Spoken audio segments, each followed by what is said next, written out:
عمران بھائی کرناٹک سے معلوم کرتے ہیں کیا سب گھر والوں کی طرف سے ایک ہی قربانی کافی ہوگی؟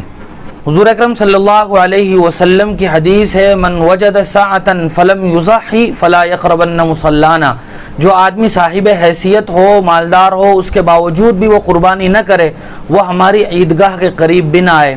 اس حدیث کے ذیل میں محدثین نے اور فقہا نے لکھا ہے کہ ہر صاحب نصاب آدمی پر قربانی واجب ہے۔ اگر گھر میں کئی لوگ ایسے ہیں کہ جو صاحب نصاب ہے تو ہر ایک پر الگ الگ قربانی واجب ہوگی۔ مثال کے طور پر گھر کا جو سربراہ ہے یعنی والد ہے، اگر وہ مالدار ہے تو اس پر بھی قربانی واجب ہوگی۔ اس کی جو بیوی ہے اگر اس کے پاس سونے چاندی یا کیش ہے جس کی وجہ سے وہ مالک نصاب ہو جاتی ہے تو اس پر الگ قربانی واجب ہوگی۔ اور باپ کے کئی لڑکے ہیں، لڑکوں کے اپنے اپنے کاروبار ہیں جس کے پیسے وہ خود اپنے پاس رکھتے ہیں، ان پیسوں کی وجہ سے اگر وہ صاحب نصاب ہو جائیں تو ان پر الگ الگ قربانی واجب ہوگی۔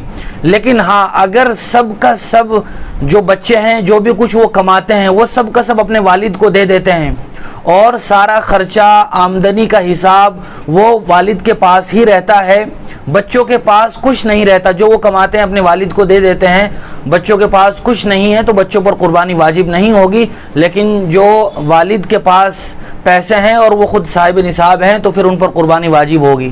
اب بچوں پر قربانی واجب نہیں ہوگی۔